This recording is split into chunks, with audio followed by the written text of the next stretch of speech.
Guess what? I never would have thought in 1,000 or 1,000,000 years that the things I used to discuss, debate and study as a teen would now be the common topic in society. In this study, we'll be looking at AI, digital IDs, and how we're going deeper into a cashless society. Now, this study is going to be a little different to usual studies. It is going to be divided into two parts. The first 1 hour, 20 minutes will be specifically for the secular society. And the second half, which will be 40 minutes, will be specifically for the church. And as I encourage you at all times, please research every single thing you see in this study. I, for once, would love to wake up magically in a better world. What makes you think the world's going to get better? Hi, I'm Steve Clemens, and I have a question. As countries pile up massive debt, and the planet heats up, and old-style wars break out, and politics becomes more toxic at home and abroad, do we have any real chance of coming out okay? So mortgage rates are rising, credit card interest rates are rising, auto loans, student loans, business loans, and so on and so on.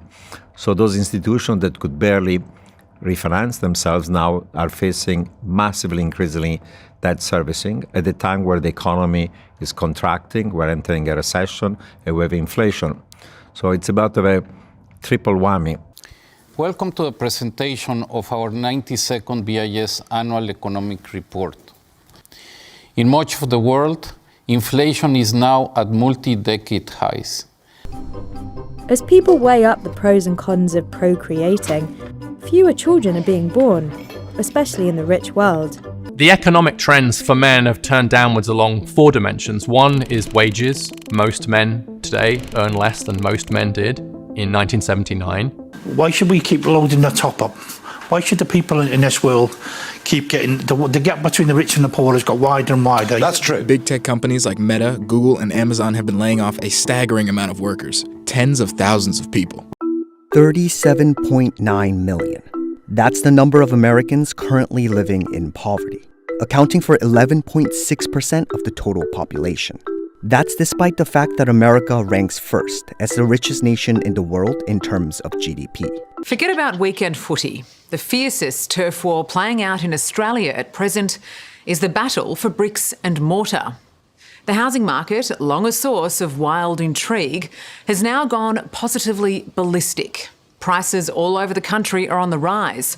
8 billion people now inhabit our ball in space. 50 years ago, most of us lived in rural areas. Now, well over half live in cities globally.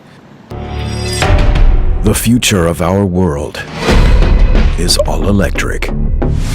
It will be decarbonized, decentralized, and, above all, digitalized from end to end.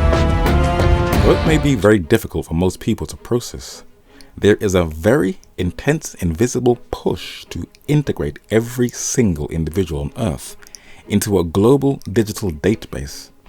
And one of the very methods that is being used is to ever so subtly manipulate and penetrate into the private space on the things people rely on every day to coerce us all into an economic order. There are people giving us the impression that the development of smart cities will make modern-day societies more democratic, free, safe, and environmentally friendly. And the daily development of digital technology is beginning to make human labor almost obsolete. What started as a pilot scheme in Africa is now slowly being integrated around the world. The delivery of our everyday goods, not via a delivery man, but by a UAV, an unmanned aerial vehicle, better known as a drone. And if this becomes more mainstream, it will help to totally eliminate any form of human interaction. Beginning in San Francisco, but it will eventually spread in most parts of the world, are driverless cars that take people from A to B. And unlike Uber, where you can talk to the driver, this new system, which will be incorporated on the global market, can accommodate you as the only person to be driven in this vehicle. And this will also reduce any form of human contact. And what may shock you is that Estonia in Northern Europe a former satellite state of the Soviet Union, is the world's first e-government and digital republic.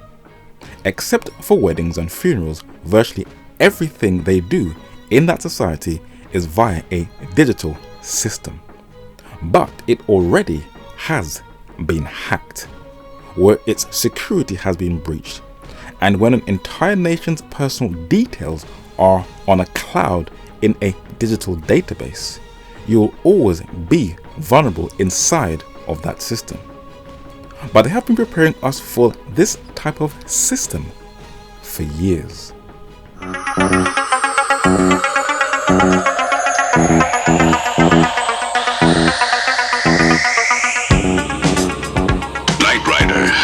A shadowy flight into the dangerous world of a man who does not exist.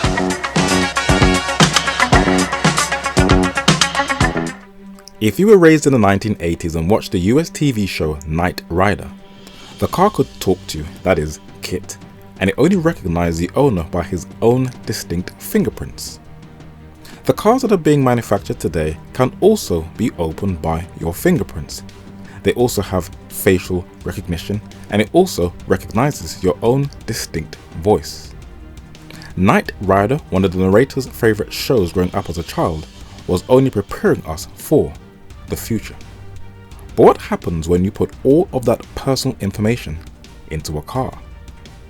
According to Forbes magazine, cops, that is police, can extract data from 10,000 different car models' infotainment systems. But it gets worse. Fortune magazine said that Ford wants to be able to shut down your air conditioner and radio if you miss a car payment, and the car could even drive away on its own. That's Knight Rider. There are many people on government and civilian levels who are becoming very, very concerned in the rapid development of something called AI, that is artificial intelligence. For those who do not know what AI is, it includes companies like Alphabet, that is the parent company of Google. Google Search is a form of AI, and many other companies like Amazon and Netflix are just different forms of artificial intelligence. But the ethical lines are beginning to be blurred, and people are swiftly penetrating past moral codes where people are creating records of fake historical events using AI. This may look like a real photo, but it is not. It is digitally mastered via AI. Amazon's face recognition falsely matched 28 members of Congress with mugshots. Now we know where this is going, don't we? A man won Sony Photographer Award in 2023, but this photographer admitted it was not a real photo, but AI. What about nature? What would happen if you start mimicking sounds in the natural world? Well, they are taking it that far. The narrator purchased the Wired Annual 2023 magazine, and these 128 pages tells you of how far man is going. It reads, at the Free University of Berlin, AI algorithms are training robots that buzz and hum like honeybees to communicate simple commands to a hive. In 2023, tech companies such as Microsoft will also start leveraging AI models to assist researchers in analyzing bioacoustics recordings. AI has also made progress in other areas of science like astronomy, particle physics, organic chemistry, medical imaging, conservation and fusion, X-rays, CT, MRA and PET scans. Breakthroughs like this will keep coming.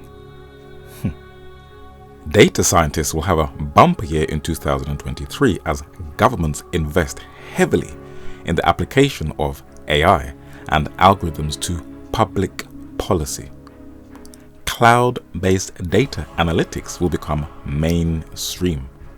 Countries and regions as diverse as Brazil, India, Vietnam, and China are increasingly seeking to assert control over their citizens' data. What if you were in your own house and you received a phone call and the voice sounded like a relative, but the demands of that relative sounded a bit strange and out of character? Now, when you speak into these modern AI devices, people can hack your voice, and guess what they can do with it? They can ask you for ransom money and make you panic unnecessarily. Now, the narrator is not sharing this information with you to frighten people and make them lose hope in humanity, but he is showing the lengths sick, twisted, insecure, narcissistic people can go to in their lust for temporal power. The narrator would also like to ask you a question. Is this a man or a robot? You don't have to answer. And is this a real woman or an AI? The narrator will give you the answer. This is an actual real man who can contort and mimic his body like a robot. Freaky. But the woman is not real, but an AI. And there are companies you can join where you can actually choose an AI. And if you do not want to do your own lectures where your face will be seen, you can use them to hold online seminars. Very interesting. The former head of Google, Eric Schmidt, warns that people may fall in love with their AIs, and others think that they will never ever replace true news anchors. With this new development of AI in the newsrooms, people are seeing that something quite scary is going to take place in the not too distant future, and entertainment, no matter how dark or eerie the program is preparing you for something quite frightening. I have little doubt that we'll be able to produce machines and computer programs that will behave in a fashion that we speak of as intelligent. Where my doubt comes in is whether we shall be able to produce machines capable of creative thinking. So artificial intelligence is the study of how to make machines behave intelligently, which means acting in a way that will achieve the objectives that they've been given.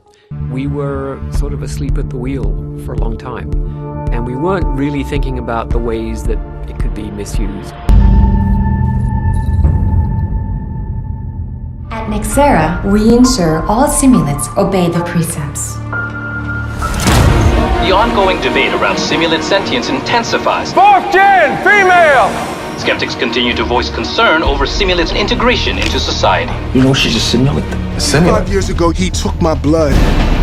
He made you from me. How'd he start you? Hunting, birds, rabbit? I'm guessing 19, 20 years old, the first time he ordered you to shoot a person. What if somebody actually knew what we really are? 그녀가 가진 모든 전술, 전투 기술, 강한 충성심과 의지까지도 가지고 있는 최고의 전투 지휘 AI를 개발할 것입니다. 저희는 이 프로그램을 정의라고 칭할 계획입니다.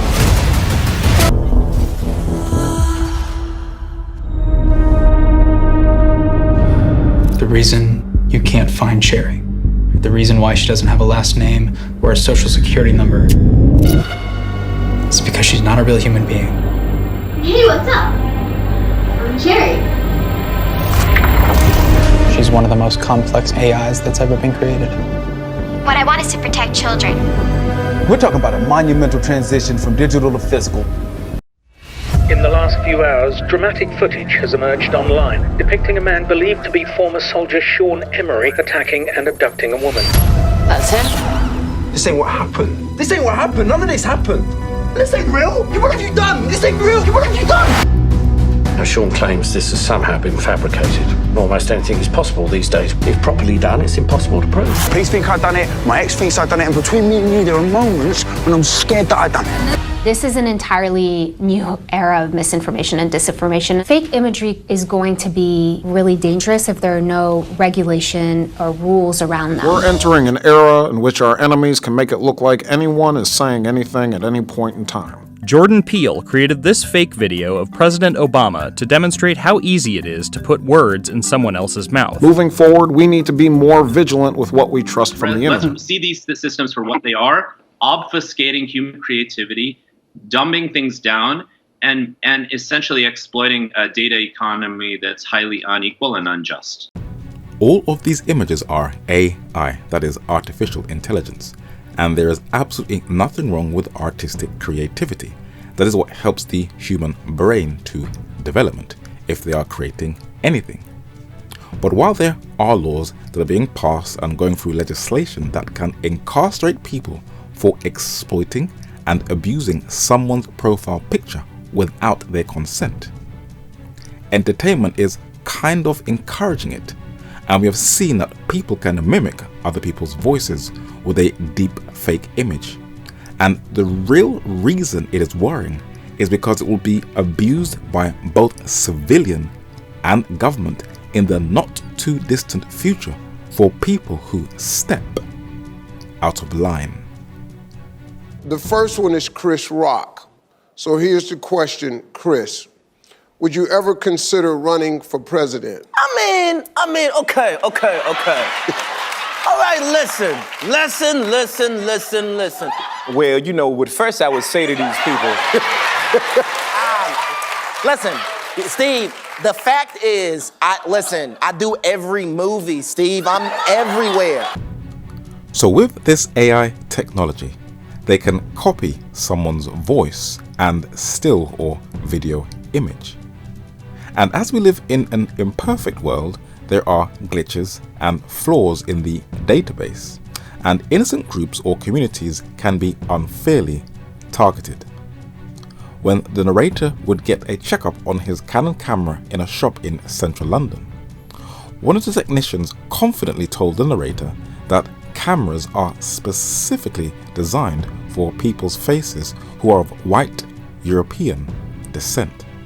And as they are designed for the skin tone of Caucasians, AI technology, which is designed by Western men, has unfairly targeted people mostly of black African descent, especially those of a darker skin tone, where people are sadly being misrepresented because of their input into the database and the software.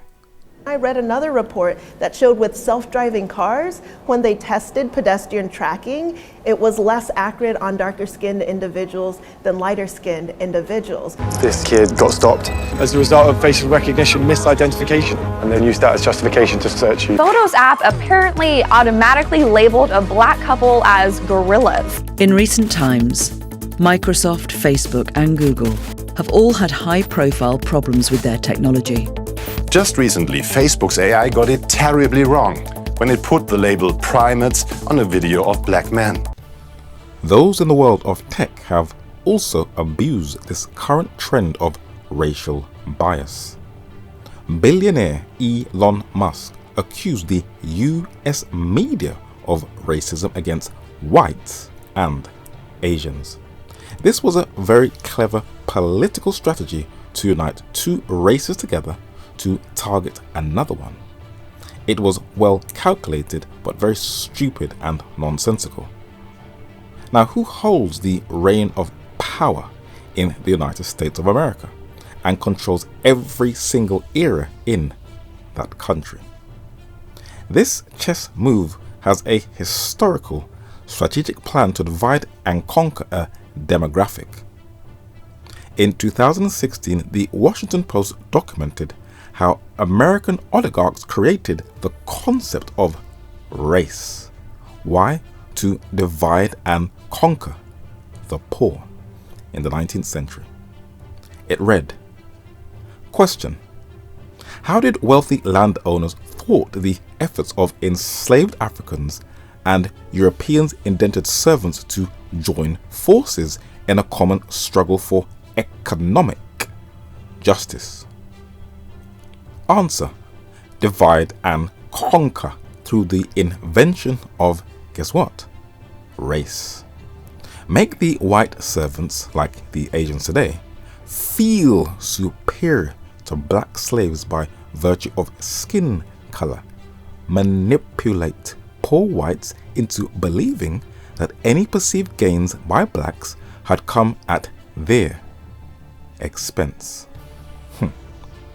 Just as race was used between 1880 and 1964 by the planter, textile, banking elite of the South to rupture class solidarity at the bottom of the income ladder and to maintain control of the region's economic and political systems, race as a national issue over the last 25 years has broken the democratic New Deal bottom-up coalition. A coalition dependent on substantial support from all voters, white and black, at or below the median income. That upward redistribution continues, and racism is still being used to keep poor and working class black and white fighting over crumbs, while the top 1% takes the cake. Echoes can be seen in Donald Trump's outreach to poor and working class whites by castigating immigrants as those people who are taking their jobs.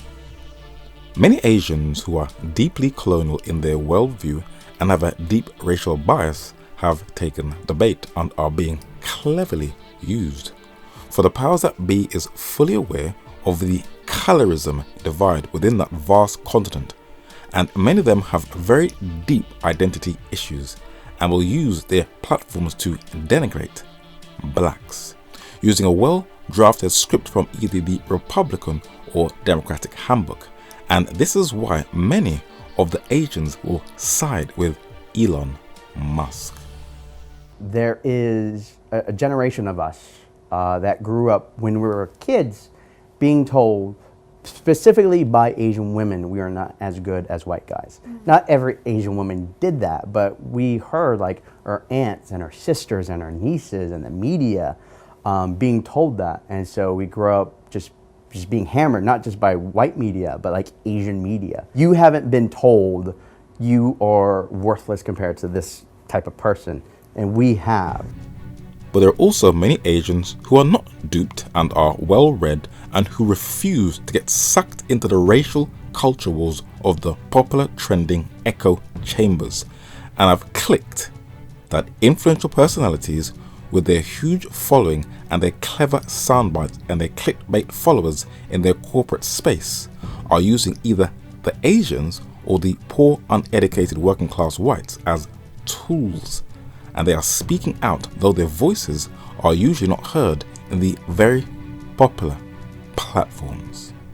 John, I want to start off with you because this guy, Ed Bloom, he is heading the Students for Fair Admissions, this group suing over the affirmative action case, but he's really just positioning Asian American people against other people of color.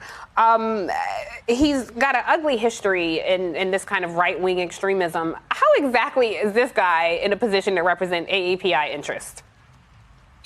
You're absolutely right. He is using Asian Americans as a political wedge. Frankly, after the Fisher case in which he lost before the U.S. Supreme Court, one of the things that he started saying was going around saying, I need to find Asian plaintiffs. His modus operandi is not to serve the Asian American community, but to use us as this political wedge to try to divide us with the African American and Latino communities.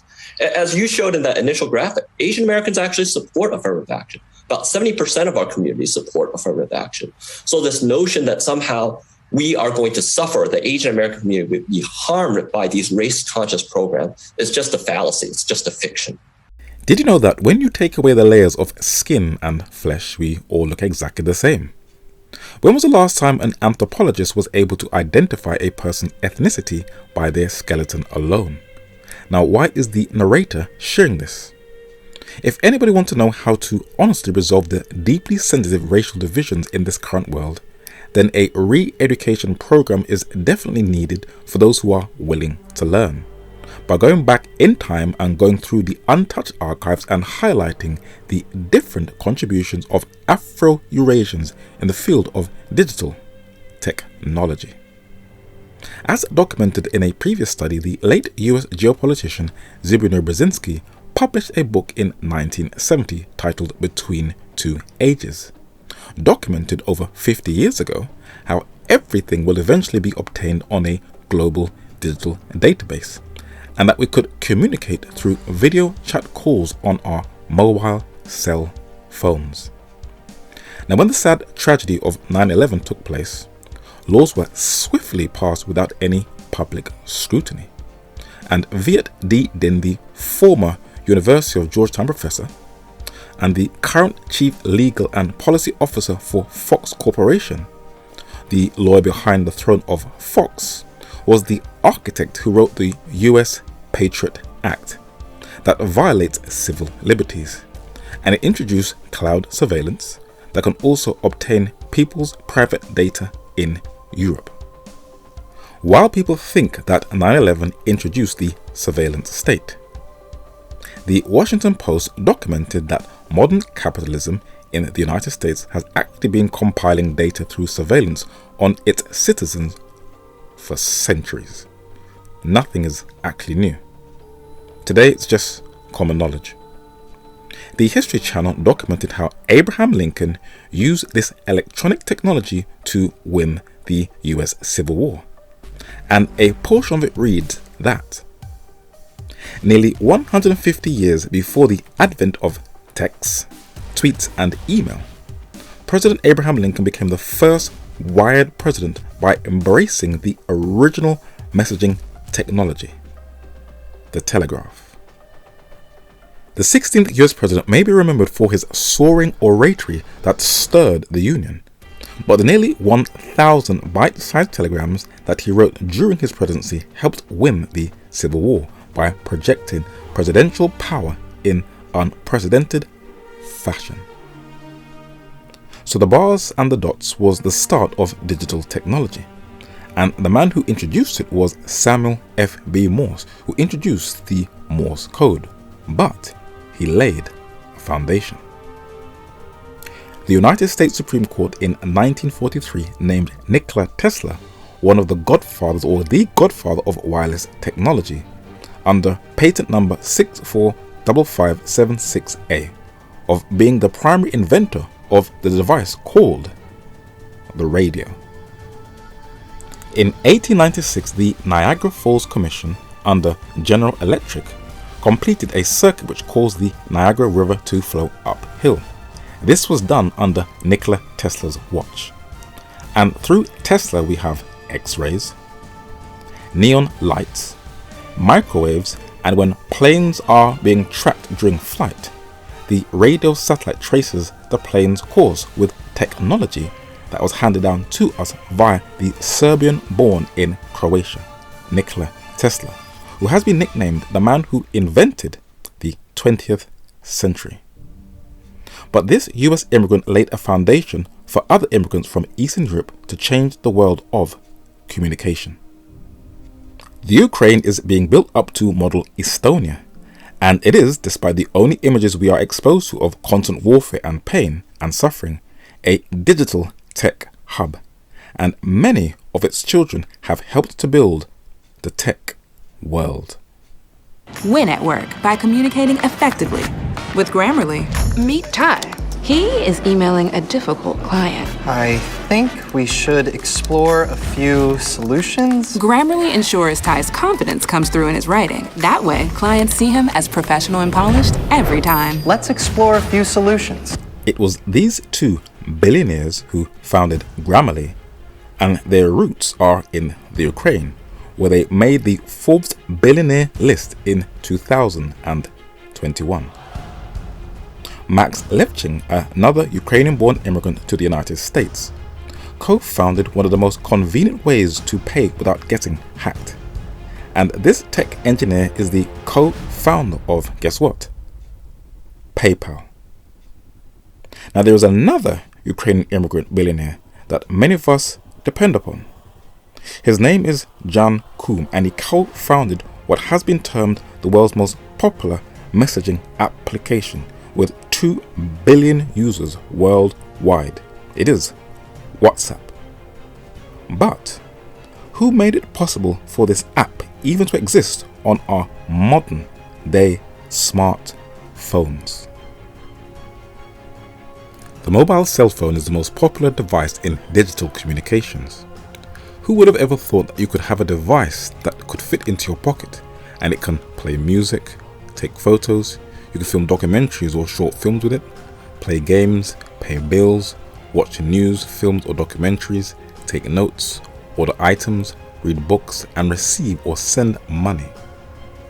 Although the visuals are essential, a phone is absolutely nothing without sound. And a number of individuals of Black African descent in North America were to improve on mobile cell phones so the acoustics can be clear to hear for the listener. The late African American Henry Thomas Sampson Jr. was a prolific American inventor, engineer, and also a film historian. He was a pioneer in the technology that is used in modern cell phones. With many inventions behind him, he co-patented the gamma electric cell on July 6, 1971, and his many patents have helped in modern mobile cell phone technology. The New York Times in 1990 published an article titled Business Technology, the race to develop the pocket telephone. And the article mentioned a little-known man who was an expert and some say a pioneer in digital signal processing, and known as the man who introduced 2G digital communications. Jesse E. Russell was, at the time this article was written, the director of the Cellular Transmissions Laboratory at Bell Laboratories, the research arm of AT&T. He currently is the head of Inc. Networks Inc., and it was because of his skill in cellular and wireless communications to digitize speech and reduce bandwidth that we have our mobile cell phones today. And with his many patents behind him, another man was also to build and expand on this legacy. James Edward West is the co-inventor of the electret microphone that is used in hearing aids and your mobile cell phone, and it is estimated that over 90% of microphones in use today use his technology. It revolutionized microphones in the sense that it condensed a microphone at the time in the 60s when we started this work. You couldn't buy a condenser microphone for less than $2,000. By eliminating the need for the battery, this meant that you could make something very simple. So when you pick up your phone to call, don't forget who made it possible for you today to communicate. But these 3 men were to build upon a foundation of another little-known pioneer who preceded them. The mobile cell phone we use today is a little different to what the phone once looked like. And as shown in a previous study, it was Lewis Latimer who drew the original plans for Alexander Graham Bell's phone. This African-American inventor was also to improve on another invention that people use all over the world, the light bulb. And as modern journals are eager to declare, he did not invent it, but he improved upon the light bulb with a larger lasting filament, which is why they last so long today. You have probably never heard of Marion Crook. When you hear her speak, you think that you are listening to a little child. Her voice is so soft. But during the global lockdown, when people were using Zoom to communicate, it was as a result of this Google engineer who pioneered a technology called Voice over Internet Protocol. Now, according to the Wall Street Journal, she's been a VP at Google who's working on everything from site reliability engineering to bring public Wi-Fi to India's railroads, and is responsible for advanced research and innovation and designing and developing one of the largest wireless and broadband networks. Asia has given to us things we may have had little idea sprung from that vast continent.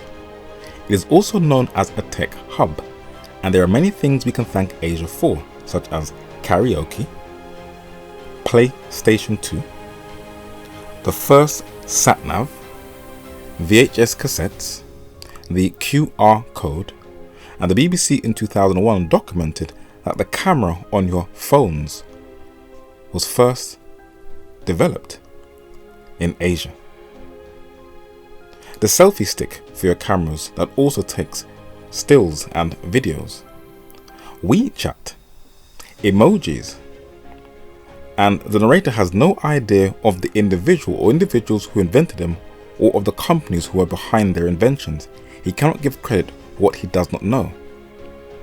But though Asia has the world's biggest online e-commerce retailer, Alibaba, there is an Asian company that the Western world sees as a potential threat, as its meteoric rise and popularity is seen as a rival to the big tech companies of Silicon Valley in the United States. The narrator is totally unaware if they know that their popularity will be seen as a so-called security risk. But why does the West fear TikTok? TikTok boasts more than 1 billion monthly users across the globe, but if some legislators got their way, those numbers may be greatly reduced. We are also going to ban the use of TikTok on government devices. Now to President Trump's threat to ban TikTok, the widely popular but Chinese-owned video sharing app, added fear that the link to China poses a security risk. The Biden administration is demanding TikTok's Chinese parent company divest itself or face a potential nationwide ban. The social media platform has 100 million U.S. users. In today's Tech Bites, Facebook reportedly making changes to mimic TikTok. A leaked memo obtained by The Verge reveals Facebook plans to change its algorithm to feature more short-form videos. Plans also include reuniting Facebook and Messenger as one app to mimic TikTok's messaging abilities. Mark Zuckerberg announced at his quarterly earnings, after explaining why the stock went down by 25% as a result of the declining use of Facebook, he attributed to TikTok. And TikTok was becoming a big rival, he said. How did it feel to be blamed by Mark Zuckerberg for the decline in value of Facebook? We are a very young company at this point, and they are still very big competitors in the market. Some of them have been around for a long time with a lot of resources. So the way we look at it, there's still a long way for us to go in terms of achieving the mission that we want to achieve. We think that there are a number of things that makes us unique in the market. The first is that we are pioneers in what we do. We have innovated this form of short video combined with a For You feed, and we are confident that in the coming years, we will continue to innovate on that front and bring the best and the most interesting value proposition to our users. Though we have documented that the contributions of Afro-Eurasians has helped in the development of digital technology, there is a reason TikTok is seen as a threat. In a book published in 1990 titled The Keys of This Blood, it details what many do not want to talk about. And this is what it says. The champions of Western capitalism, that is the transnationalists and the internationalists of both America and Europe, power base rests on the indispensable pillars of, and please look at the words highlighted in yellow and green, money and technology. So even if digital companies are doing the exact same thing, if one poses a threat, they will attempt to eliminate it in the competitive market. He continues. A new world order is all but upon us, demanding a geopolitical structure in the immediate here and now. Who will establish the first one world system of government that has ever existed in the Society of Nations? who will hold and wield the dual power of authority and control over the society of each of us as individuals and over all of us as a global community. The competition is all out because now that it has started, there is no way it can be reversed or called off. The badges of our national identity, which most of us have taken for granted, all will have been powerfully and radically altered forever. And for those who say, I don't care, it doesn't bother me, well, that's what you think. Look at the words highlighted in green. No one can be exempted from its effects. No sector of our lives will remain untouched. As to the time involved, those of us who are under 70 will see at least the basic structures of the new world government installed. In other words, it's been around for years. Those of us under 40 will surely live under its legislative, executive and judiciary authority and control. So there are 8 billion people who live on this earth. And according to a poster put together by the EU in the 1990s, they depict everyone as robots who will be under control under the Tower of Babel. And there will be different players making the chess move. You have the World Economic Forum, that is just one of the players. And Nikkei Asia reports that the Trilateral Commission calls the year 2023 year one of the New World Order. That's interesting. Founded by the late David Rockefeller, what foundations have the Trilateral Commission already laid?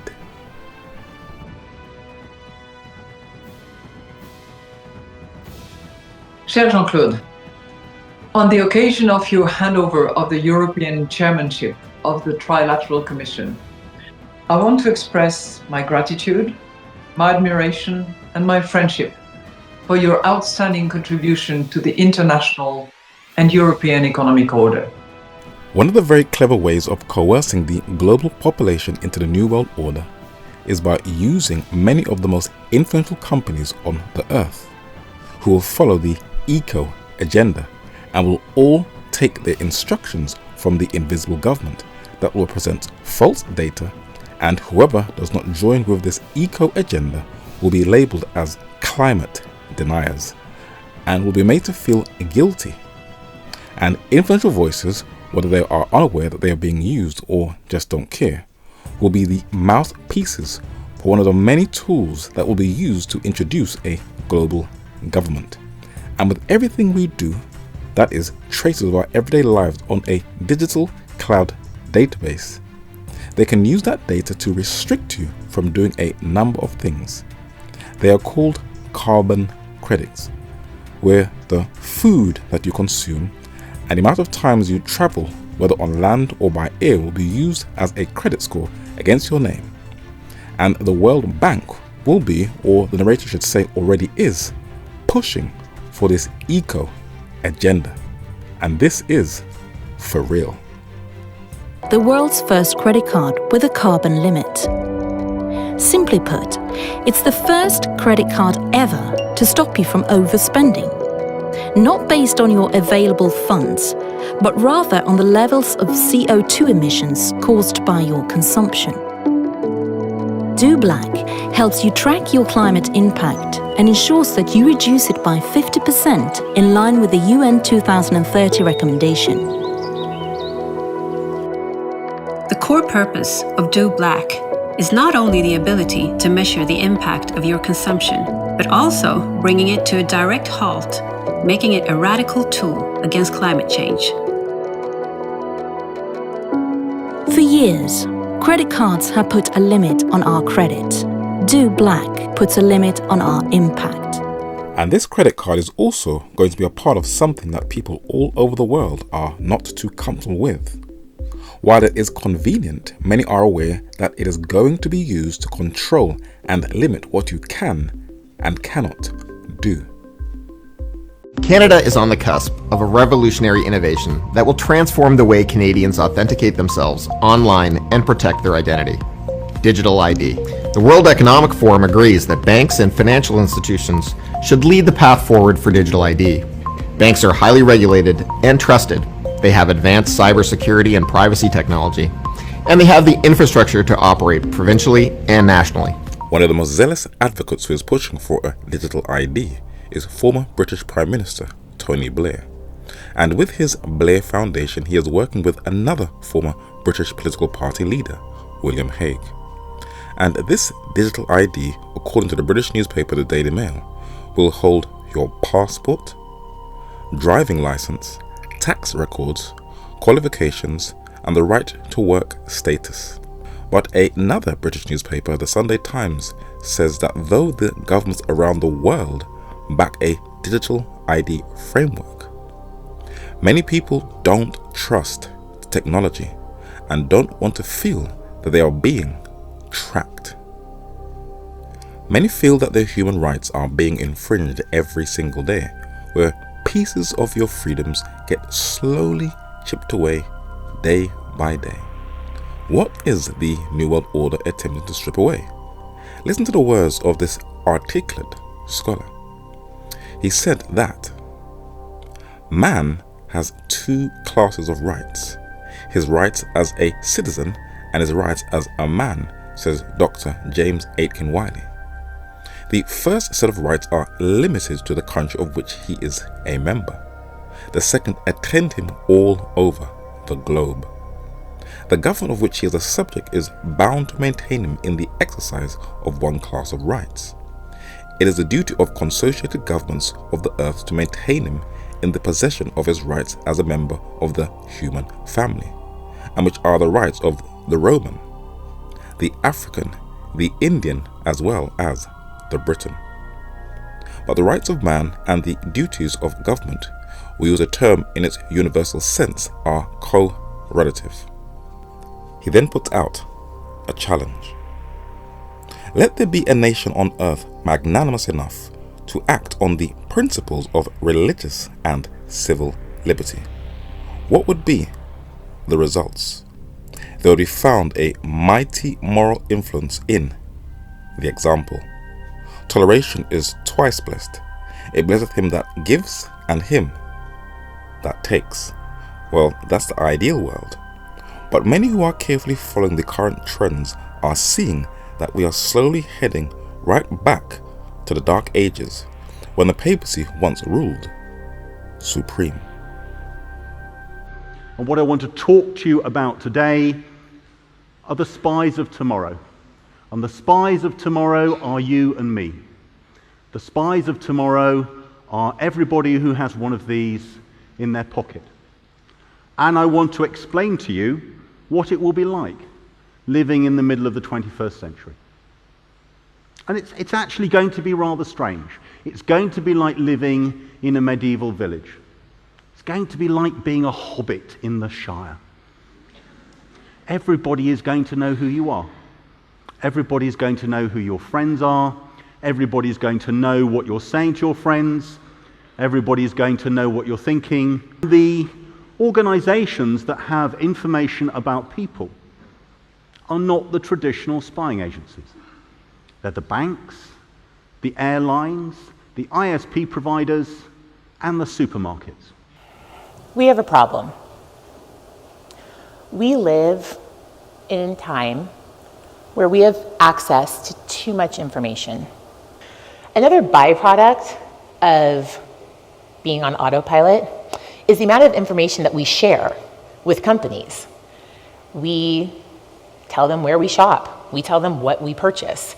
We tell them where we travel, where we vacation, what we listen to, what we read, everything. And companies take this information and they start to establish a narrative of who they think we are.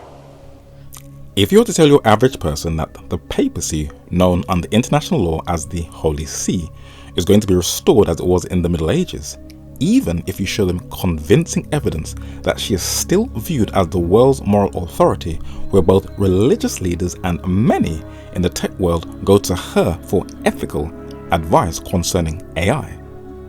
They'll probably ignore you, laugh at you, and call you that usual term a conspiracy theorist.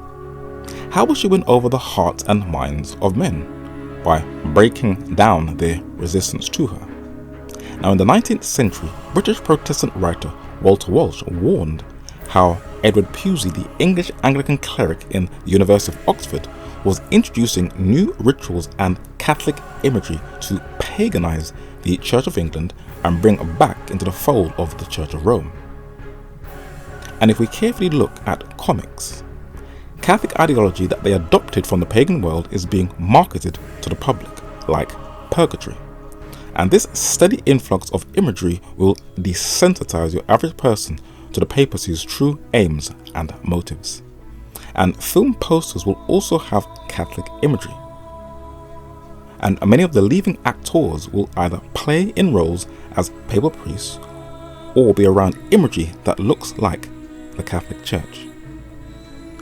And this system boldly says that men have no reliable hope of creating a viable geopolitical system unless it is on the basis of Roman Catholic Christianity. And if tomorrow or next week, by a sudden miracle, a one world government were established, the church would not have to undergo any essential structural change in order to retain its dominant position and to further its global aims. There is no other system in human history, as shown in many previous studies, who has so zealously been pushing for a global new world order government, with such passion and zeal to align the whole world into one global family.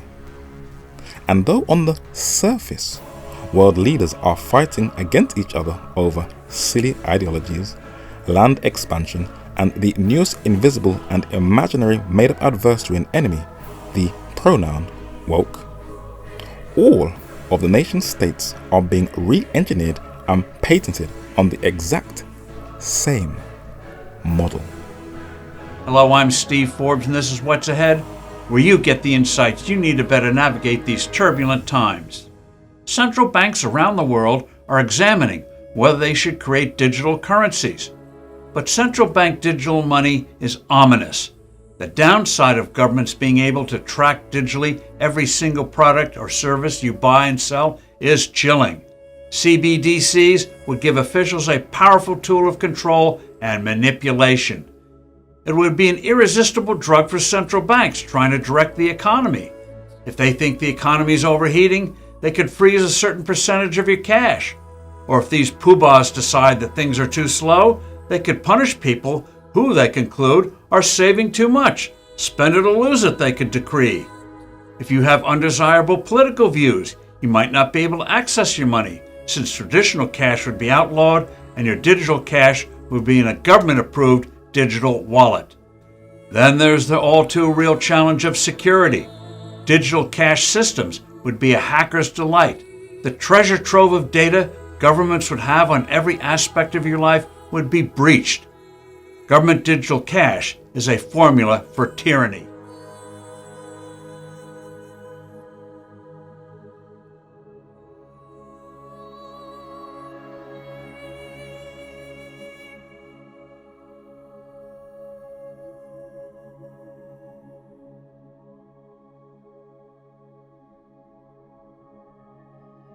Let us briefly go over each of the nation states, and we shall begin in North Korea in East Asia, considered as a tightly controlled regime and dictatorship.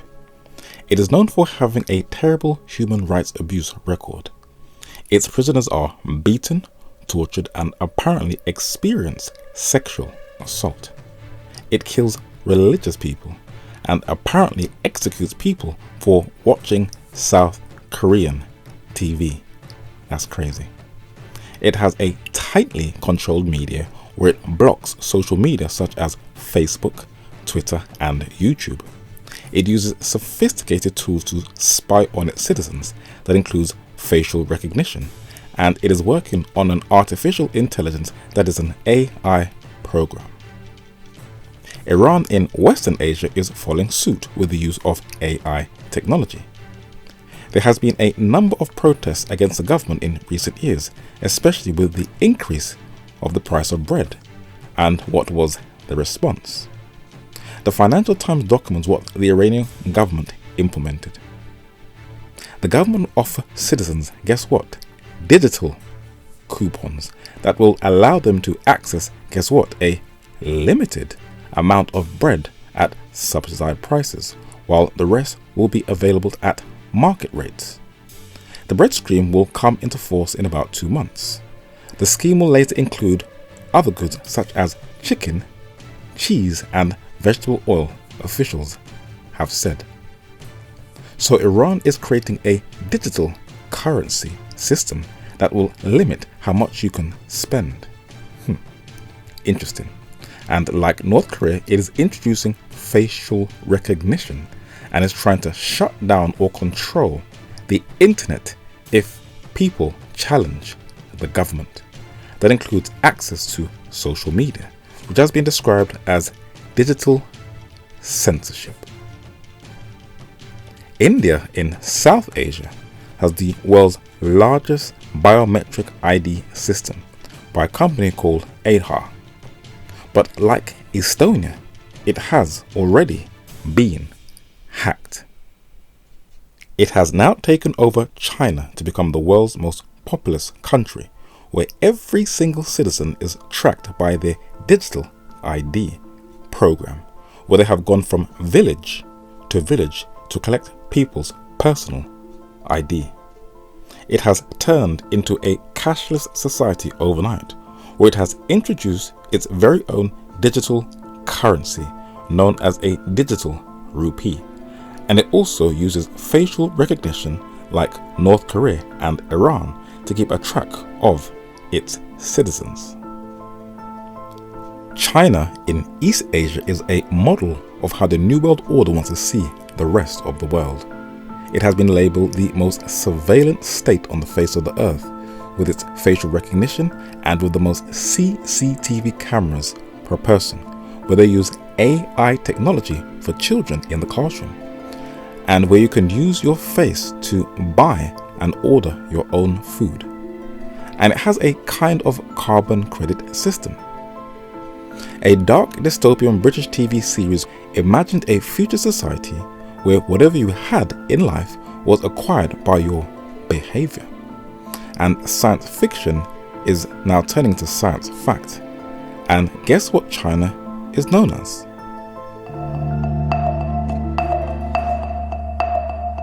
So, picture your life in a place where everything you do, what you buy, how you behave, is tracked.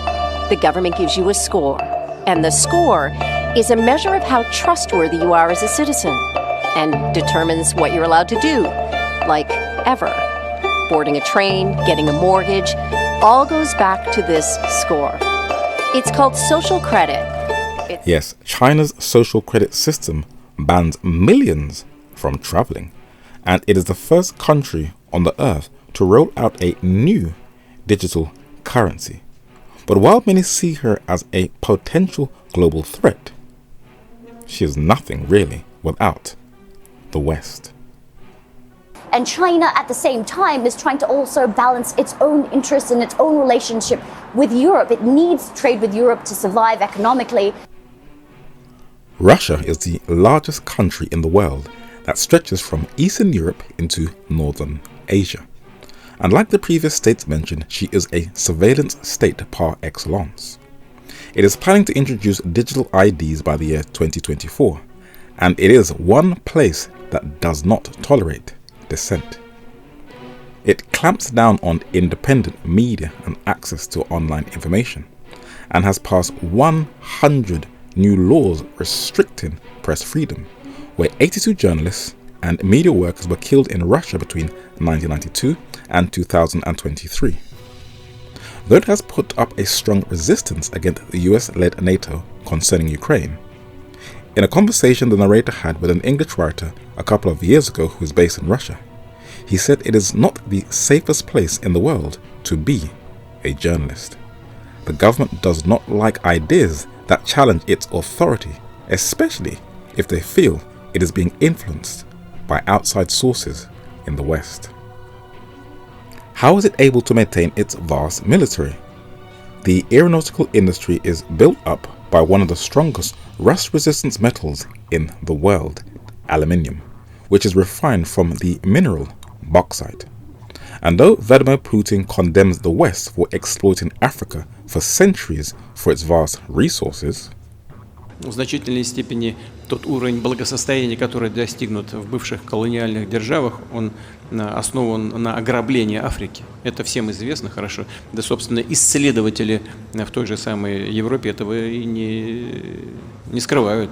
Так и есть. Они говорят, на горе и страданиях африканских народов построено в значительной степени. Не говорю целиком и полностью, нет, но в значительной степени благополучие. Russia is no different. For where does Putin get his bauxite from to build his military? Guess where? The Caribbean country of Jamaica in the West Indies. And also in Guinea in Africa, where she extracts the minerals with Chinese mining companies. Now there is a conflict in the Sudan, and though there are two factions fighting over territorial control, there is always outside influences in the most mineral-rich continent on the earth. Many have observed the covert players in that proxy war. But what very few know is that the US warned Sudan not to allow Russia to build a naval base on the Red Sea, for it would pose a potential threat to the US geopolitical interests. There is a reason why Sudan is a prize. On the official website of the CIA, it lists the vast amount of natural resources in what was once Africa's largest country.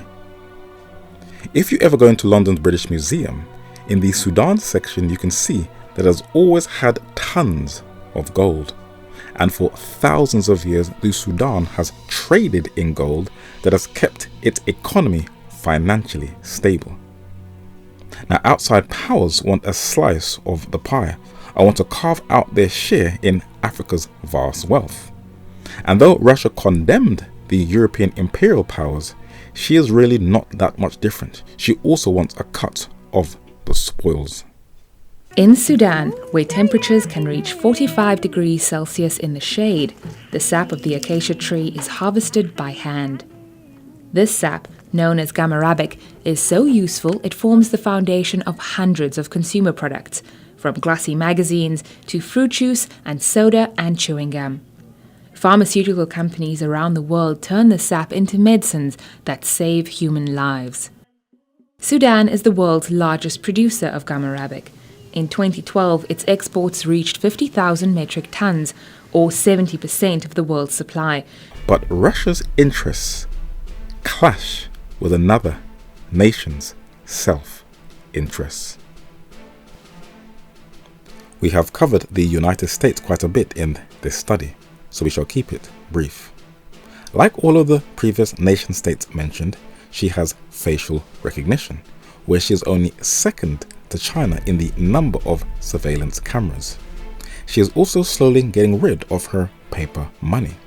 It may be a slow process, but with the collapse of Silicon Valley Bank, many can see that the nation is also turning slowly but surely into a cashless society. And the company that is already making this a reality is Amazon, who is already laying the groundwork for a no man might buy or sell system, where everything you purchase will be via a digital system. And the reason she is so successful is because the big tech social media companies, not Big Pharma, nor the weapon contractors, are the nation's biggest lobbyists, where at one time they spent $500 million in lobbying Congress.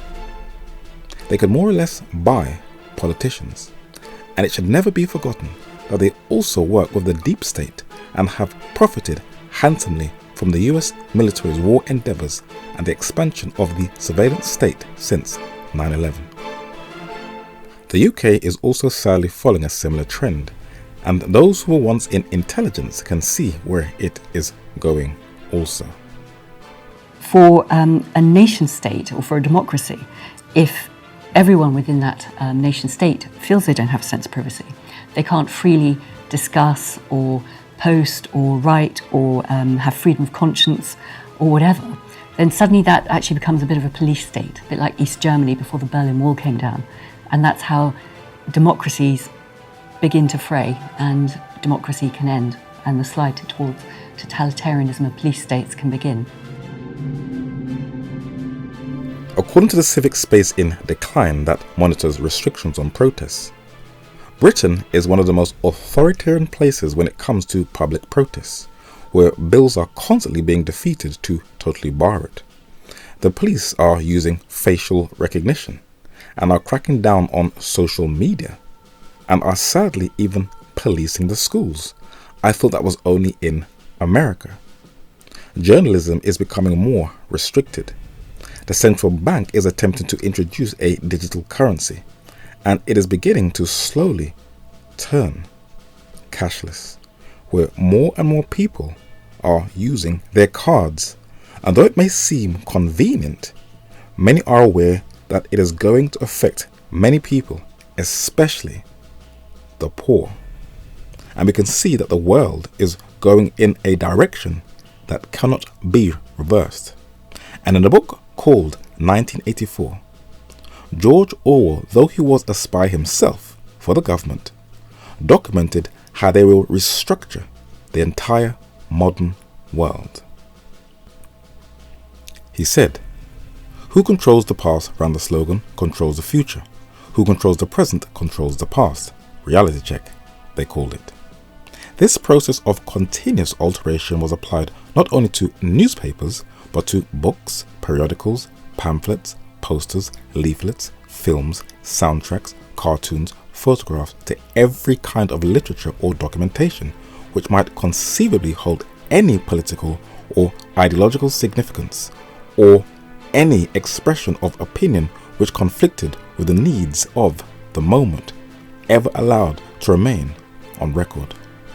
Books also were recalled and rewritten again and again, and were invariably reissued without any admissions that any alteration had been made, which made it necessary that this fragment of the past should be preserved, that one falsified and the other rubbed out of existence. One of the freedoms that the Nazis crushed was the freedom to read the books that they banned. History will repeat itself if you don't know history. Banned books and burning books are the same. Both are done for the same reason, fear of knowledge. Though all history is revisionist history, because we are always finding new material and data in journals, biographies, diaries, deathbed confessions, through whistleblowers, and through archaeologists, anthropologists, and linguists, there is this very intense war taking place all over the earth on who has the right to own the past. It is not new. Powerful individuals have been doing it for thousands of years. For as history is a kind of grid that coordinates who we are, our place in this world, and where we fit into time, once you start tampering with it, distorting and omitting vital material, people will suffer with amnesia, deep identity issues, and it will affect how we relate to each other. And those who control the historical archives are creating a lot of problems. And whether you like or agree with Orwell or not, he clearly had an insight on how the future society will be governed. And one of the most effective ways of social engineering is by tightly controlling society's most trusted source of information. Now, part one of an investigation by the Media Research Centre found that liberal billionaire George Soros was tied to more than 250 media organisations all around the world.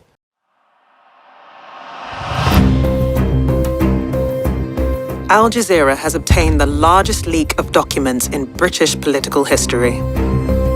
The Labour files revealed the inner workings of a political party that could soon govern Britain. Ford said Panorama's use of internal Labour Party emails was entirely misleading. The document I'm holding is an email from Karen Whiteman, who's the editor of Panorama.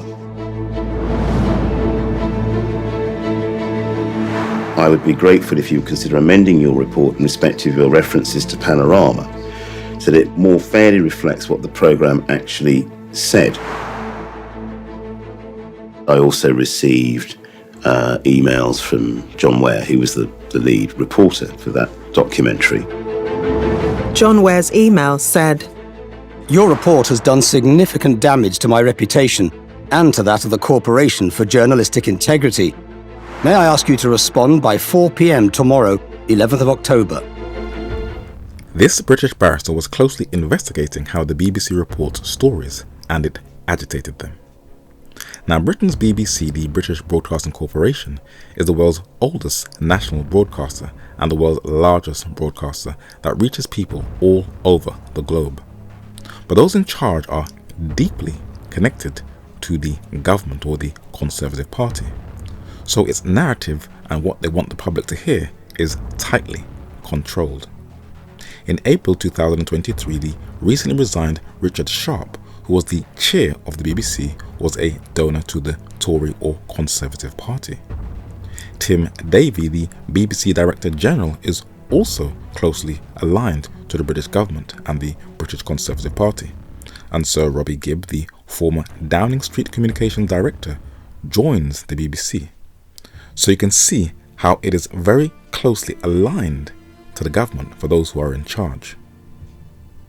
A study was published in the year 2021 titled "Who Owns the British Media?" by Media Freedom Coalition, and it documented that just 3 media companies, that is DMG Media, News UK and Reach, dominate 90% of the national newspaper market. That is up from 83% in 2019. So it is even more tightly controlled. When online readers are included, the same companies control a 4/5 market share amongst the major newspaper groups, giving these publishers a strong position for, and listen to the end of this paragraph, setting the agenda for the rest of the news media. 83% of UK local newspapers are controlled by just 6 companies. The 3 largest local publishers, NewsQuest, Reach and JPR Media, each control a 1/5 of local press market, with more than the share of the smallest 50 local publishers combined. Now, 4 men, according to the New Statesman, own Britain's news media. So you know that anything outside of their narrative will be limited. The narrator will highlight on just one of them. An Australian-born media magnate by the name of Rupert Murdoch. It was in the early 1980s, with a secretive deal with the late British Prime Minister Margaret Thatcher, with his purchase of the Times and Sunday Times in 1981, that he was able to control at least 30% of the British press. But it is the United States of America where he has his greatest grip on power, influencing the masses through media, with his conservative, race-hustling disinformation news channel, Fox News, that uses fear to draw in the largest crowd on the US cable network. The Dominion voting case exposed it for being one big lie, where its pro-Republican presenters outwardly praise Donald Trump and encourage people to vote for him. But text messages and emails of the presenters show that behind closed doors and off camera, they absolutely hated the 45th US President of the United States. And though this news channel is still able to function and sell falsehoods, studies have shown that there is a dangerous decline in media freedom, where it is becoming ever more harder to be a journalist. And 85% of the world population has seen a decrease in press freedom in their own country. The EU wants Google's YouTube to ban war propaganda accounts. Facebook bans Russian state media from advertising and monetizing content on its own platform, so they're no different to Russia. Meta Google and Twitter vow to fight fake news better as EU gets tougher. Now, what the narrator is trying to show is that independent thought is slowly being etched away, for in order to have a successful global government, there cannot be no dissent. And they are training, sadly, children to filter out what the invisible government would coin disinformation. Yep, they are starting with kindergarten children. And the spy agencies will also be working together to crush any dissenting voices. US Homeland Security will crush dissenting voices. The Vatican will crush dissenting voices. And Big Pharma will also crush dissenting voices. You see, they're all singing from the exact same song sheet. We showed in a previous study that the BBC's Trust Initiative works with First Draft, Google, YouTube, Twitter, Reuters, Meta, and the Washington Post, where they work together to crush what they term as fake news. And The Guardian also documents an organization called Disinfo Black Ops. And what is its aim also? Disinfo Black Ops is a special investigation exposing the deliberate spread of false information around the world. It's part of Story Killers, which is an international collaborative project involving journalists from 30 news outlets, including The Guardian, Observer, Haaretz, Le Monde, Der Spiegel, Radio France, The Marker, Paper Trail, Media, and The Washington Post. As everything is being set up and coordinated for a one world government, you now will have to decide where you go from here. So we see the entire world is going in the same direction and there's no reverse in the course. So where do we go from here with all this information? This is where the church fits in. God raised up his church to warn the world of what's to come. And in this next section of the study, we're going to briefly look at the book of Revelation, and I'm going to challenge the church of what is their mission. The very last book of the Holy Scriptures was originally titled the Apocalypse, which means to reveal. It was written on an island called Patmos that is geographically situated in Asia, and it gives a panoramic history of the church from its very humble beginnings in the Garden of Gethsemane, the Mount of Olives, where starting in the east in Jerusalem, the church of Ephesus was a God-fearing, zealous church. But in the digital age, the last church, Laodicea, is a compromising, lukewarm, mega rich institution who more reflects the postmodern culture of the surrounding society instead of the character of Jesus Christ. While many are shocked at what they see, this is exactly how Christ sadly described his bride in Revelation chapter 3 verses 14 to 17. Physically rich, spiritually poor, increased with goods, that is private jets, multi-billion-dollar bank accounts. But underneath that facade they are wretched, miserable, poor, blind, and naked. The book of Revelation takes you through time. We go back deep into the past, then you end up into the present, and it prepares you for the future. It takes you to events that take place in heaven, where in Revelation chapter 8 you are given a picture of the altar of incense that the tabernacle on earth was modeled after. You are then taken back down to earth and given a picture of the destruction of the western half of the Roman Empire, where different barbarian leaders and their armies overthrew this side of the empire. In Revelation chapter 9, the descendants of Shem are symbolically described as locusts, the Arabs who overthrew the eastern side of the Roman Empire, where the Islamic Mohammedan hordes took over Constantinople, where many horses were running into battle. In Revelation chapter 11, it describes a revolt in a place that is spiritually called Sodom and Egypt, which was described in the French Revolution. And over a century before it even took place, English theologian Thomas Goodwin and French theologian Pierre Jaurès knew that the beast that ascendeth out of the bottomless pit in Revelation chapter 11 verse 7 and the 10th part of the city in Revelation chapter 11 and verse 13, where thousands of men were slaughtered, was describing atheistic France. And at the end of chapter 11, we are carried back up into heaven, where we are given a view of the ark of his testament, that the earthly one was a model of, according to Hebrews chapters 8 and 9. In Revelation chapter 12, it describes a conflict in heaven that has continued on earth, and the church has become the central playing field. In Revelation chapter 12 and verse 9, the dragon is a name for Satan after he rebelled. But in chapter 12 and verse 3, the dragon also represents an earthly system that reflects or represents Satan, where it viciously oppresses God's church, who is symbolically described as the two witnesses and a woman for 1,260 prophetic days. But this dragon-like system's horizons are far wider.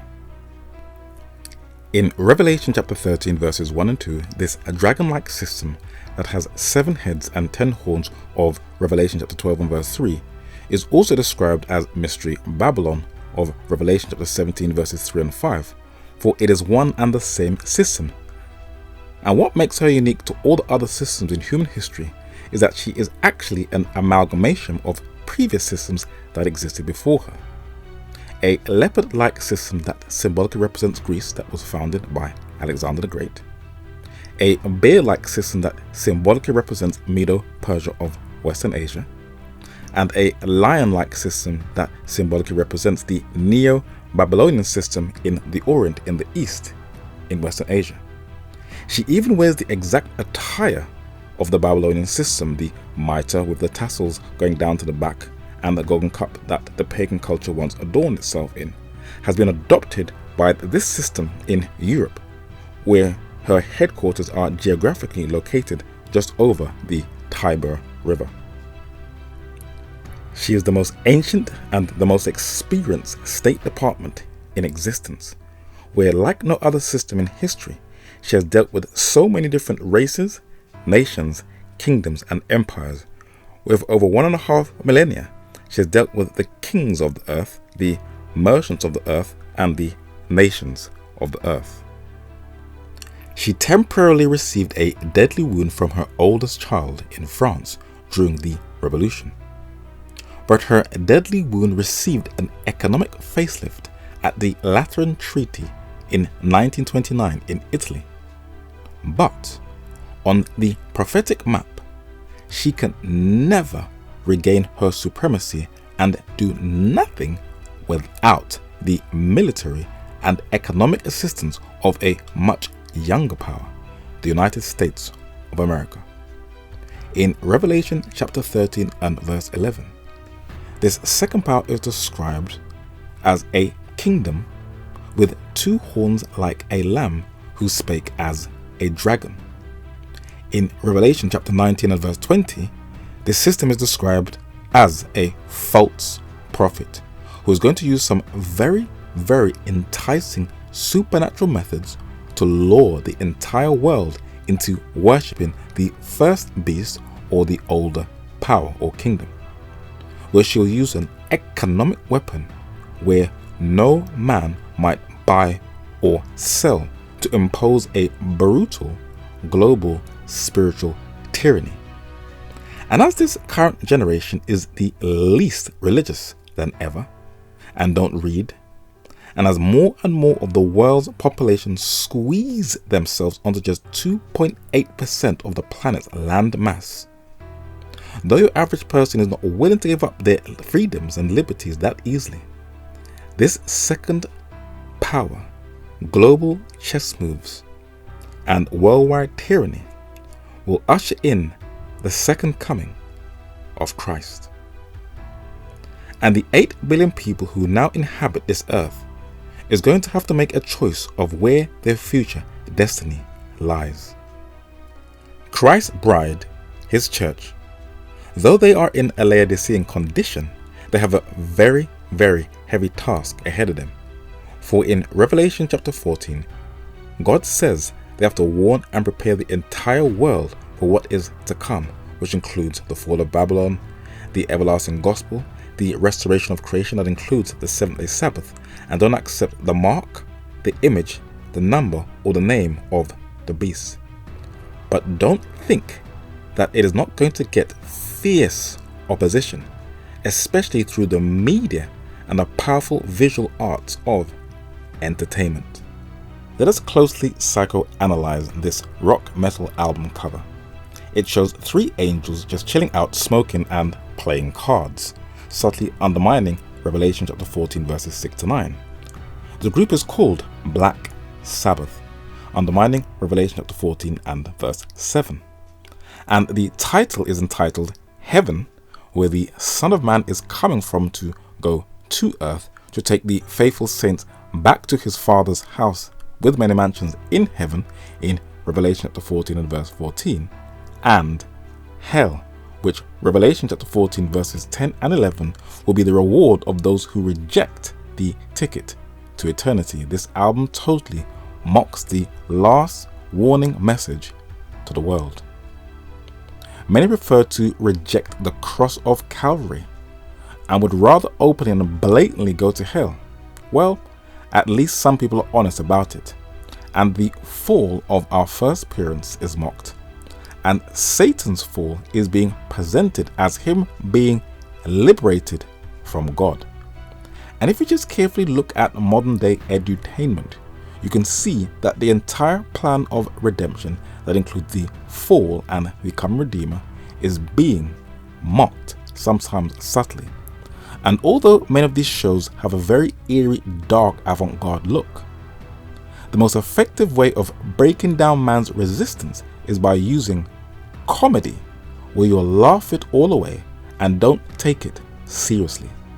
And Satan will be viewed as being unfairly treated by God, and sadly the place and the men you would think would provide moral and spiritual clarity also sound no different to the world when it comes to the fall of Satan.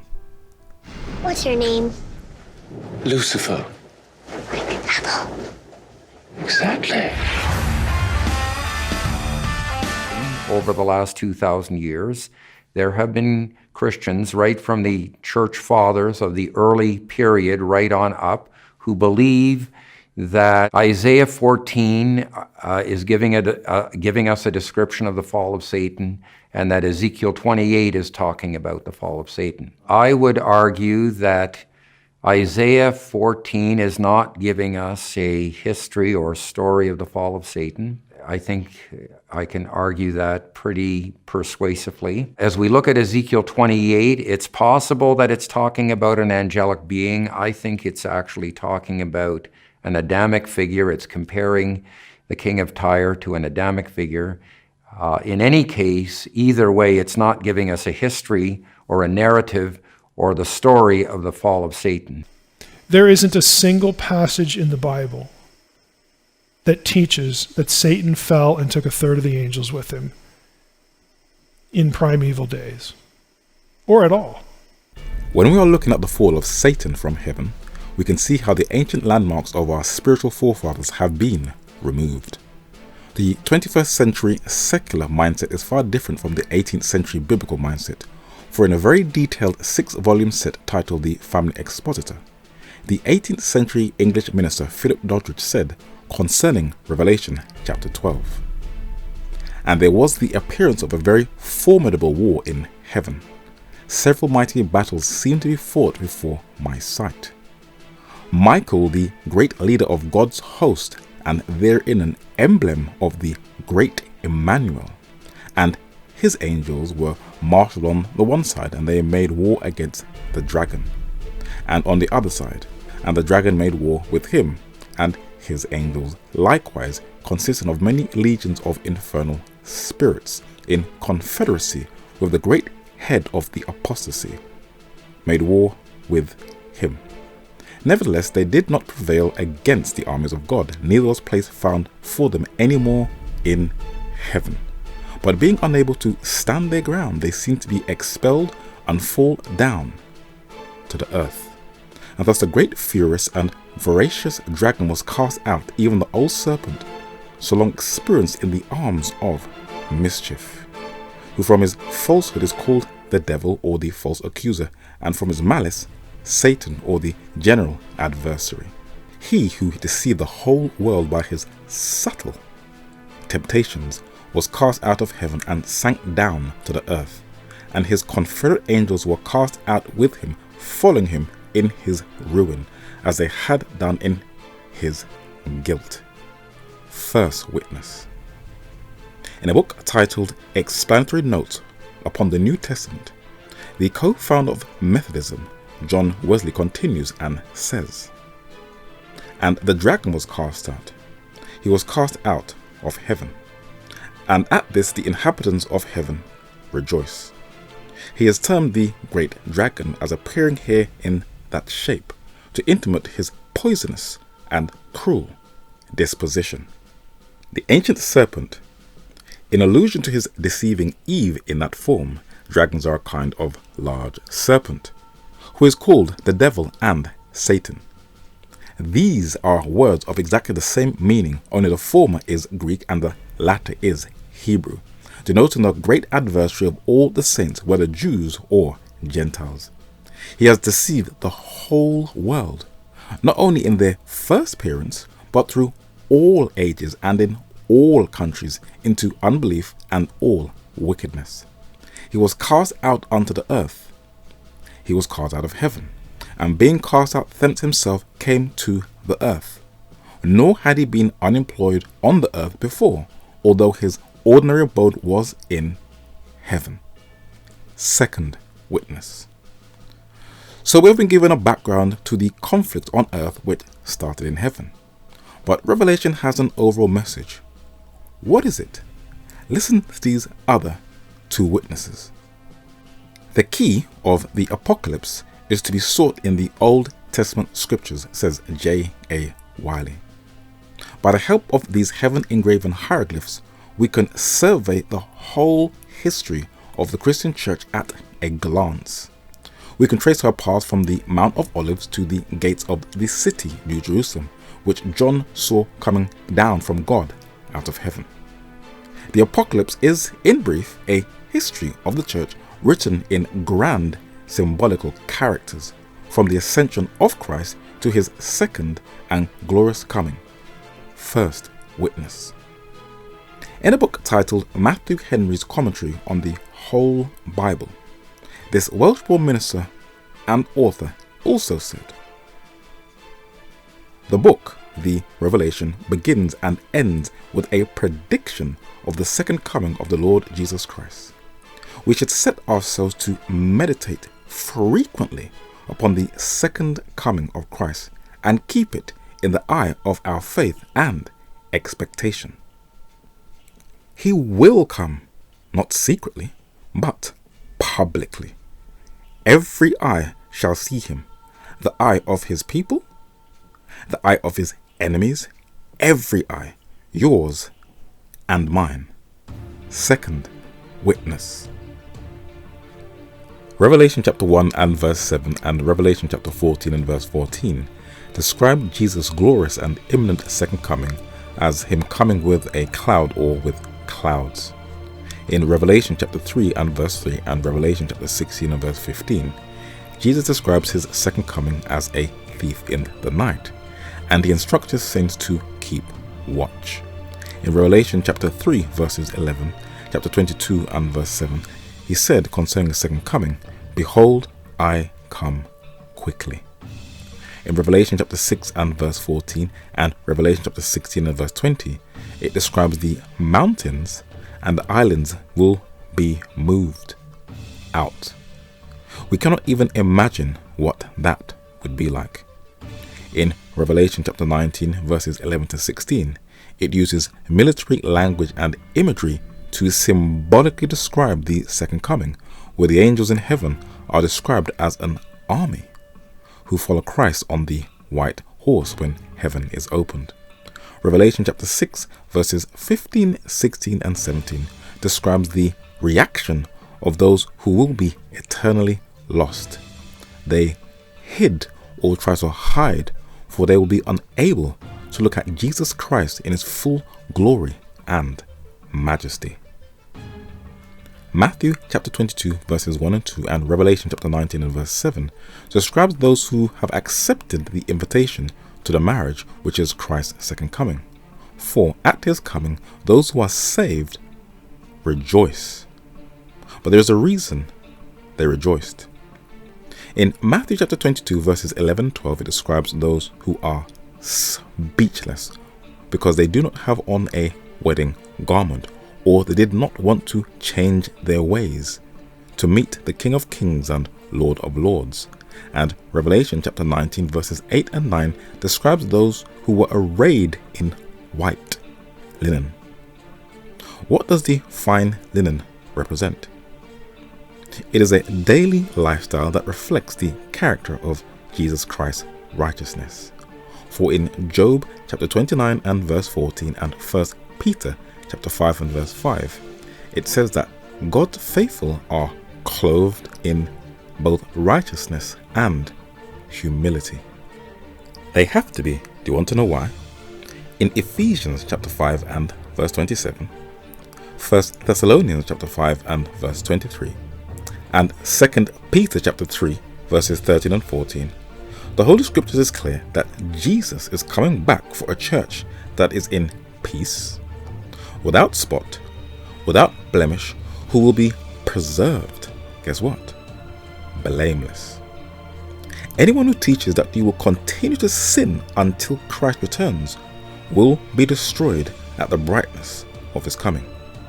So according to John chapter 13 and verse 19, not only does prophecy strengthen your confidence in Jesus Christ and his word, but 1 John chapter 3 verses 2 and 3 says that looking forward to the promises, it purifies you. In other words, it changes you into a new creature with a heavenly character.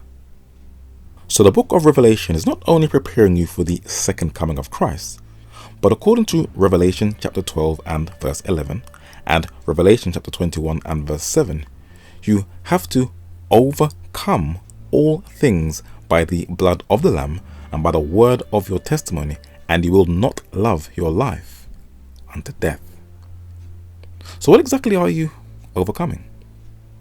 1 John chapter 5 and verse 4 says that we overcome this world through faith in the word. And 1 John chapter 2 and verse 15, 16 and 17 details what is the characteristic of the world: the lust of the flesh, the lust of the eyes, and the pride of life. And Galatians chapter 5 verses 19 to 21 details what the lust of the flesh is.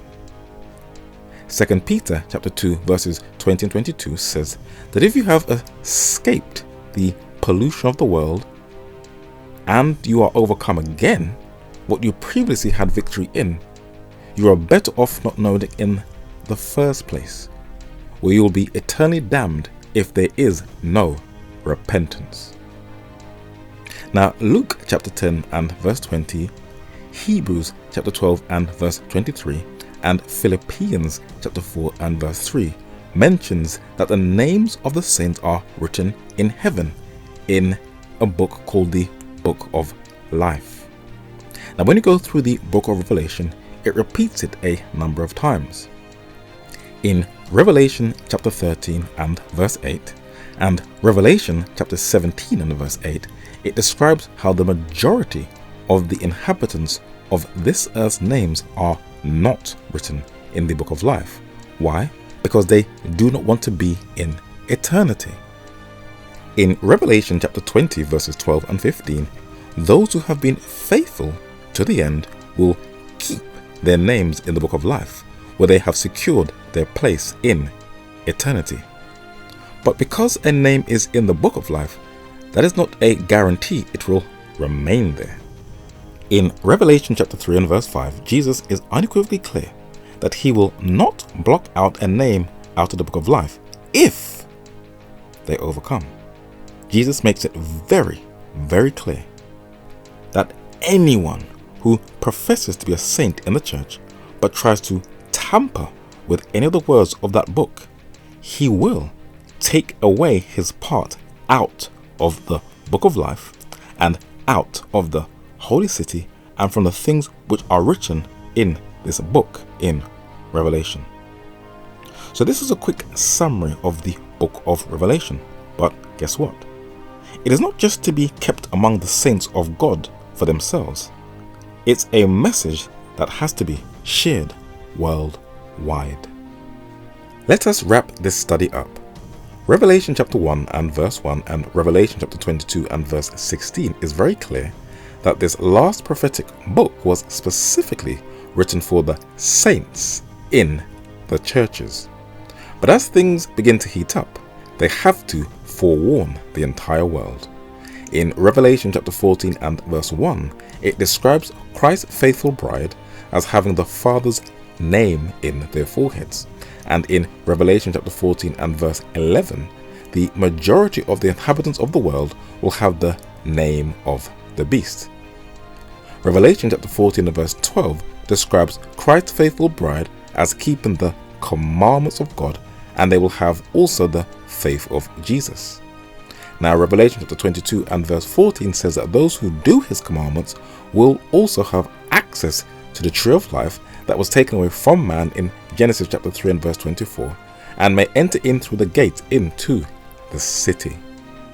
Revelation chapter 16 verses 13 and 14 also forewarns that the majority of the inhabitants of this earth who have accepted the mark, the image, the number and the name of the beast will be controlled and led by fallen angels, that is unclean spirits, which are the spirits of devils, where the world will be clearly divided just before the second coming of Christ. Now God's faithful bride has to closely examine themselves at all times every day, so they don't fall and get trapped into the love of this world. For the challenging task they have ahead of them in Matthew chapter 24 and verse 14 and Revelation chapter 14 and verse 6 is that they have to preach the everlasting gospel that will bring them everlasting life to the entire current 8 billion inhabitants of this world. And only then shall the end of this world come according to the gospel of Matthew. But they will come across some hurdles. According to Gordon Conwell Theological Seminary, as cited in a previous study, there are 45,000 different brands of Christianity. If someone asks you which church shall they choose from, you're going to have to guide them. In a study in Newsweek magazine, also shown in the previous study, this secular journal says the Christian church does not even reflect its founder and is the most racially divided institution on the entire earth. And the narrator and other fellow soldiers have been told by Gentiles that they would never join any of these churches because they do not reflect what the Bible says. Now, what do you say to that? You will have to humbly take people back to the beginning of time at creation in Genesis and show them that man is a created being in the image of God, and that each individual on this earth is of one blood. And even if people have different color eyes, or the shape of their nose or lips are thicker, or the color of their hair or the complexion of their skin is different, even if the churches do not reflect racial harmony and cultural integration, we're all just one race, who are just different shades of brown. Now, a Scottish minister who was ordained in the ministry, he was migrated to New York, and he refused to give communion to any of his congregation who held blacks as slaves.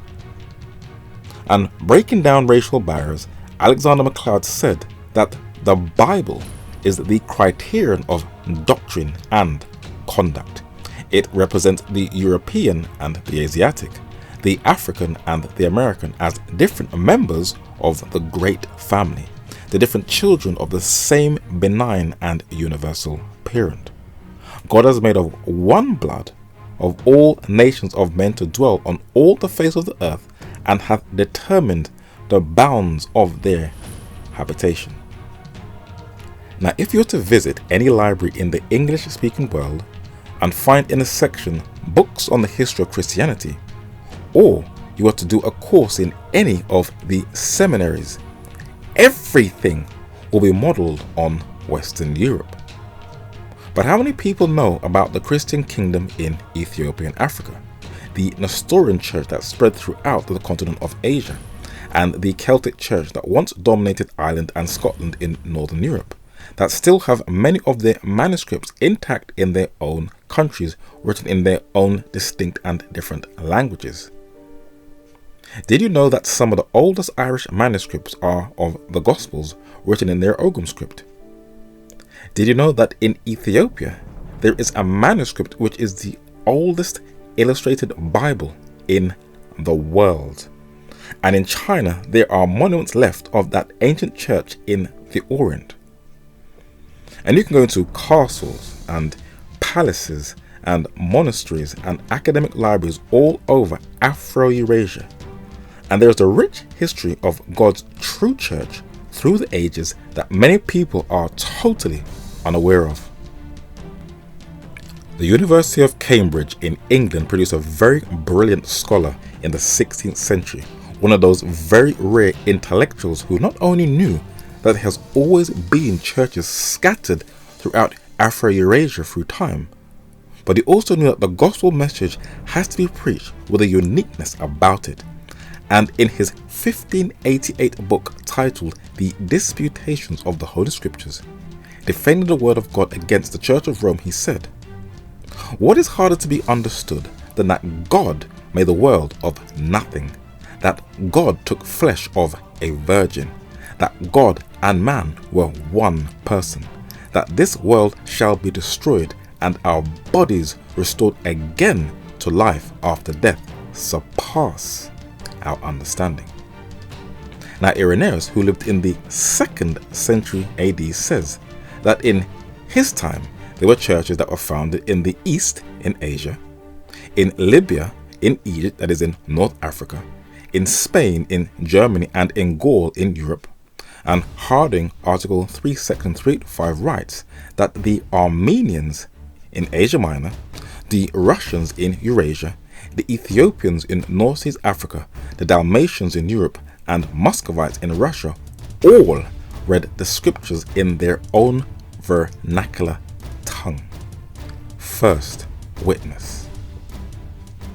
In a book titled Moshim's Ecclesiastical History, this German Lutheran historian also documents the churches that were once spread throughout Afro-Eurasia. He said, "For those grievous commotions which had been raised in the preceding centuries by the Waldenses in Italy, the Albigenses in France, and the Burgards in Western Europe, and others, and afterwards by the Bohemians in Czechoslovakia and Eastern Europe, had been suppressed and extinguished by the sword and by crafty management, so they were purged out of existence." The Monophysites are again divided into those of Asia and those of Africa. The head of the Asiatic Monophysites is the Patriarch of Antioch, which is in Syria. The African Monophysites are divisible into the Copts and the Abyssinians. Now, the Copts are those Christians who inhabit Egypt, Nubia, and the adjacent regions, and the Abyssinians in modern-day Ethiopia are far superior to the Copts in numbers. How many of you knew these churches even existed? Second witness. In a book titled The Plenary Inspiration of the Holy Scriptures, Swiss scholar Dr. Gosson said that, "Open now the Bible. When it speaks of the human races of every tribe, of every color, and of every language, it gives one and the same origin." Now, all the libraries in which ancient copies of the sacred books may be found have been called upon to give their testimony. After the copying and recopying of the sacred text, whether in Europe, in Asia, or in Africa, whether in monasteries or in colleges or in palaces or in the houses of clergy buried in the private or monastic or national libraries of the East and of the West. Would the libraries of the West have visited those of Russia and carried their researches into the monasteries of Mount Athos, Turkish Asia and Egypt, have been compared not only with the old translations, Latin, Armenian, Sahidic, Ethiopic, Arabic, Slavonian, Persian, Coptic, Syriac and Gothic of the scriptures. So the gospel has spread into every language, and thus the Christian traveller, on passing from the church militant into his heavenly country, into the city of his God, to his Father's house, when all the prophecies will be accomplished, and when Jesus Christ will appear in the clouds in the last epiphany of his glorious advent. Third witness. So we have seen from highly credible Western writers that God's true church has always been scattered throughout different geographies, penetrating different languages, cultures and ethnic groups. And just before the second coming of Jesus Christ, the everlasting gospel has to be able to penetrate once again through language barriers, racial barriers and cultural barriers. For if the church is not leading by example, then the entire world will think that you are a complete joke if your character does not mirror heaven. And when you humbly come out of your Laodicean comfort zone, they have to know how to penetrate and preach the gospel into the heaviness of the cities, inside of the shopping malls, the airports, the sports stadium, the gymnasium, the barber's shop, the hospital, the petrol station, in the different neighborhoods, in the marketplace, on the construction site, among the young techies, to the disabled and the abled via digital technology, among your business colleagues, among the affluent, among the poor, in the classroom, among your fellow students, and to the agronomists. And when you reconnect yourself to the vine that is a relationship with God, and you represent those seeds that fell into good soil, guess what will happen? Jesus said in Matthew chapter 13 and verse 23, and John chapter 15 and verse 5, that you will produce fruit. Now, if you say you want Jesus Christ to return, but you are doing nothing to usher in his second coming, then stop wasting your time condemning others if you yourself are not bringing more people into the fold. Revelation chapter 14 and verse 7 is also to prepare for Revelation chapter 21 and verse 1. This is what the saints in the church are preparing for, even if others reject the invitation for the marriage. Our finite minds will struggle to grasp living in a toxic-free world where there is no drama and no issues, the prolepsarian world before the fall.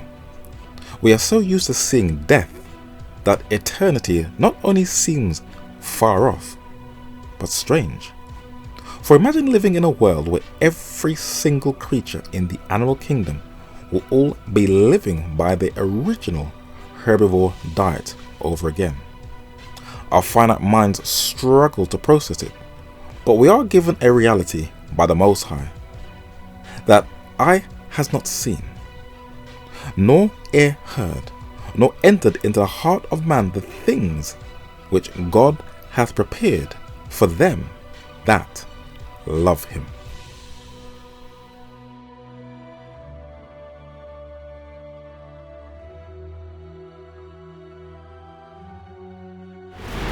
So I hope that this study did not alarm you or frighten you.